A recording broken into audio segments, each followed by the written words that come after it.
নবী করিম সাল্লাল্লাহু আলাইহি সাল্লাম একটি সুন্দর সমাজ উপহার দিলেন। আমি ইতিহাস থেকে আপনাকে শোনাতে চাই। রাসূলুল্লাহ ইন্তেকাল করেছেন। ঐতিহাসিকরা লিখছেন মদিনার এক যুবতী নারী কি সমাজ কায়েম করে গেল শোনেন। রাসূলুল্লাহ ইন্তেকাল করেছেন, ঐতিহাসিকরা লিখছেন সেই সমাজের একটি যুবতী নারী মদিনা থেকে কোনো এক আত্মীয়র বাড়ি বেড়াতে রওনা করেছেন।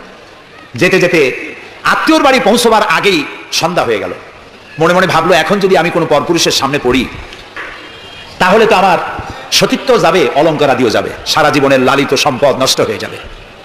খুব ভীত সন্ত্রস্ত পদে এগোচ্ছে, আর বাঘ দেখা হরিণীর মতো তার চোখ এদিক ওদিক তাকাচ্ছে আর হাঁটতেছে। হঠাৎ দেখে দূর থেকে তার দিকেই এগিয়ে আসছে এক যৌবন ভরা এক যুবক। যুবককে কাছে আসতে দেখে যুবতী নিজের লালিত সম্পদ, সতীত্ব আর অলঙ্কারাদি হারাবার ভয়ে মাটির উপরে বসে পড়েছে। তার রুহু গলার কাছে এসে গেছে। ঐতিহাসিকরা লিখছেন যুবকটি যুবতীর কাছে এসে দাঁড়িয়েছে। যুবতী মহিলার চোখের উপরে চোখ রেখে যুবক ছেলে বলছে, মা, আমাকে দিয়ে তোমার কোনো অনিষ্ট হবে না। তুমি কোথায় যাবে আমাকে বলো, আমি পাহারা দিয়ে তোমার গন্তব্যে পৌঁছে দেব।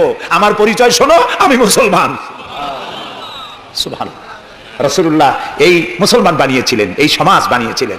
তাই আমি আফসোস করে বলি, মরা মানুষ জিন্দা হওয়ার কোন সুন্নত যদি থাকতো, আর একজন সাহাবী যদি আজ জিন্দা হতেন আর আমাদেরকে যদি দেখতেন, তাহলে চিৎকার দিয়ে বলতেন আল্লাহর কসম, রাসূলুল্লাহ দামদার মোবারক শহীদ করে সাহাবীরা জীবন দিয়ে যে মুসলমান বানিয়ে রেখে গিয়েছিলেন, আল্লাহর কসম এগুলো সেই মুসলমান না।